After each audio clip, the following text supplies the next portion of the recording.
ఇక ఆంధ్రజ్యోతి దినపత్రికకు వస్తే ఇక 10 ఏళ్లలో 1,00,000 కోట్లు కట్టాల్సిందే. వామ్మో, అప్పుడే సర్కారుకు కాళేశ్వరం అప్పు నుంచి విముక్తి. రుణాల రీకన్స్ట్రక్చరింగ్కు రాష్ట్ర ప్రభుత్వం యత్నాలు కుదరదని తేల్చి చెప్పిన బ్యాంకింగేతర ఆర్థిక సంస్థలు. ఈ ఆర్ఈసీ నుంచి అత్యధికంగా 10.90% వడ్డీతో రుణం. కాళేశ్వరం కార్పొరేషన్ను నిరర్ధక ఆస్తిగా ప్రకటిస్తేనే రుణాల రీస్ట్రక్చర్. ఆర్ఈసీ స్పష్టీకరణ, ప్రాజెక్టు నిరుపయోగం, సర్కారుపై రుణభారం. ఇక చూసిరా, ఈ బక్కపల్సన్ మనిషి చేసిన పని ఏందయ్యా అంటే 10 ఏళ్లలో 1,00,000 కోట్లు కట్టాలి, లేకపోతే అప్పు పుట్టదిగా. ఈయన చేసిన అప్పు కాంగ్రెస్ పార్టీ ఛాతి మీద గుదిబండి ఎత్తేసినట్టే. అప్పుడు ఒకసారి అన్నాడు కేసీఆర్, కాళేశ్వరం అప్పు ఎన్నడో తీరిపోయింది, పైసా బాకీ లేదనుకొచ్చిండు. మరి ఇదేందా కేసీఆర్, బర్రె మంచిదే కానీ చచ్చిపోయిన దుడ్డే నేనింది అన్నట్టే ఉన్నది. మా బాబు కట్టిన కాళేశ్వరం రామసక్కదనాల ప్రాజెక్టు అసలు ఇక ఎకరాల కొద్ది నీళ్లు మారుతాయి అని చెప్పుకొచ్చారు. ముచ్చట అప్పే లేదు, బాకీ తీరిపోయింది అన్నారు. మరి మళ్ళా పైసల కోసం తిరుగుతా అంటే మీకు రుణాలు ఇచ్చే పరిస్థితే లేదు. ఫస్ట్ మీరు 10 ఏళ్లలో ఈ 1,00,000 కోట్లు కట్టుర్రి అని చెప్పేసి మనకు రుణం ఇచ్చిన సంస్థలు అడుగుతాను. మరి ఎవరు కట్టాలి? ఇది ఎవరు కట్టాలి? ప్రజల మీద ఇంత భారం వేసిపోయారు, ఎన్నడు కట్టాలి?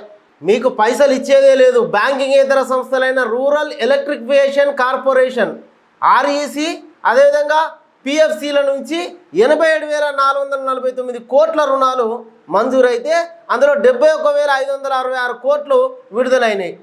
ఇప్పుడు ఇవి రుణాలు క్లియర్ చేస్తేనే ఈ కాళేశ్వరం ప్రాజెక్టును నిరర్ధక ఆస్తిగా, ఇంటిది అక్కిర్రాని ప్రాజెక్టుగా మీరు ప్రకటిస్తే ఈ రుణాల సెటిల్మెంట్లకు వస్తాం మేము అని చెప్పేసి చెప్తున్నారు. తప్పదిగా. మరి ఈ ప్రాజెక్టు అక్కిర్రాని ప్రాజెక్టుగా ప్రభుత్వం ప్రకటిస్తేనే ఏమన్నా రూపాయి అప్పు పుడుతుంది, ఈ ఉన్న రుణాలు సెటిల్మెంట్లు జరుగుతాయి. లేకపోతే జనం అందరూ కాక ఏమున్నది, పెద్దవాపు మంచిగా ఫామ్ హౌస్లో వండుకున్నాడు, ఇక్కడ 1,00,000 కోట్లు అప్పు చేసిపోయి. ఈ సెటిల్మెంట్ల కథ కాంగ్రెస్ పార్టీ మీద, జనాల మీద పడ్డది. కాళేశ్వరం నివేదిక కాంగ్రెస్ కుట్ర, కేసీఆర్ను హింసించాలన్నదే రేవంత్ ఉద్దేశం. రాజకీయ దురుద్దేశంతో ఏర్పాటు చేసిన కమిషన్ల నివేదికలు న్యాయస్థానాల్లో నిలబడవు. ఎందుకో ఈ కమిషన్ నివేదిక ఇచ్చింది సుప్రీంకోర్టు న్యాయమూర్తిగా పనిచేసిన ఆయన పీసీ ఘోష్. ఆయనే చాలా పకడ్బందీగా రాసిండు, మీరు తప్పించుకోలేరు. కమిషన్ ఒకవైపు విచారించి నివేదిక ఇచ్చింది, ఒకవైపు విచారించకపోతే 2 దిక్కులు విచారిస్తారా? తప్పు చేసింది మీ ఒక దిక్కే కదా, పిల్లర్లు ఉంగిన ఒక పక్కనే కదా. ఉమాభారతి లేఖలోని విషయం దాచిర్రు. తుమ్మిడేటి వద్ద నీరు లేకపోతే డిపిఆర్ను సిడబ్ల్యూసి ఎట్లా ఆమోదించింది? ఎట్లా ఆమోదిస్తుంది? అప్పుడు మీరు కేంద్రంతో చట్టపట్టాలు వేసుకొని తిరుగుతున్నారు కదా, ఇప్పుడు కూడా తిరుగుతున్నారు అనుకో. అప్పుడు మీరు అడిగిన కాడాలో సంతకాలు పెట్టిర్రు. అప్పుడు లోపాయికారిగా జరిగిన కథలు ఇవన్నీ. అసెంబ్లీలో చర్చ పెట్టండి, సమాధానం చెప్తాం. ఈ ప్రాజెక్టు కేసీఆర్ ఒక్క నిర్ణయం కాదు, ఇదే కదా రక్తం ఖర్చు పెట్టి కడితే ఇట్లా జరిగింది. అందుకే అసెంబ్లీకి రమ్మంటున్నాడు. ఆడ ఉన్నది అసెంబ్లీ కాళేశ్వరంపై తెలంగాణ భవన్లో ప్రజెంటేషన్ ఇచ్చాడు. మీరు ఎన్ని ప్రజెంటేషన్లు ఇచ్చినా కుంగిపోయిన పిల్లర్లు అయితే పైకి లేవాయి కదా. మీరు తిన్న సొమ్ము అయితే బయటికి గక్కిచ్చే పనిలో ఉన్నాడు రేవంత్ రెడ్డి, వదిలిపెట్టాడు. ఇది ఆ క్యాబినెట్ అసెంబ్లీలో చర్చించినమాట. ఎవరు ఆయన చెప్పారు కదా, హరీష్ రావు మన ఈటెల రాజేందర్ చెప్పుకొచ్చే మాకు ఏం సంబంధం లేదని. అధికారులు అయితే మీ ఏడ సంతకాలు పెట్టంటే ఆడ సంతకాలు పెట్టినాం అని వాళ్ళు చెప్పారు. కేబినెట్తో సంబంధం లేదు, నా ఒక్క నిర్ణయం అని చెప్పేసి మంచిగా ప్రజెంటేషను ఏది మంచి పేరు వస్తేనేమో మన పేరు జరంత అటు ఇటు కాగానే అందరు నిర్ణయంతో తీసుకున్నాం అని చెప్పేసి మాట్లాడుకొస్తారు. ఇది వీళ్ళ కథ. కానీ రేవంత్ రెడ్డి ఊకునే పరిస్థితి అయితే లేదు. ఖచ్చితంగా ప్రతి రూపాయి కక్కిచ్చే పనిలో ఉన్నాడు. ప్రజల ముందు అందరి సమిష్టి నిర్ణయంతో అసెంబ్లీలో చర్చ జరిపి ఎట్లా ముందుకు పోవాలో నిర్ణయం తీసుకుంటాడు. ఇక కేటీఆర్ అని వచ్చిండు, అంత ట్రాష్ గ్యాసు. కాళేశ్వరంపై జస్టిస్ పీసీ ఘోష్ కమిషన్ నివేదిక పైన కేటీఆర్ దమ్ముంటే పూర్తి నివేదిక బయట పెట్టాలని సవాలు. ఢిల్లీలో కేంద్ర ఎన్నికల సంఘంతో బీఆర్ఎస్ బృందం భేటీ. బ్యాలెట్ పేపర్ విధానంలోనే ఎన్నికలు జరపాలని విజ్ఞప్తి. విద్యా ఉద్యోగాల్లో కాంగ్రెస్ 42% రిజర్వేషన్లు ఇవ్వాలని డిమాండు. ఇక అదే పని మీద ఉన్నారు. న్యాయ వ్యవస్థనే అవమానిస్తారా?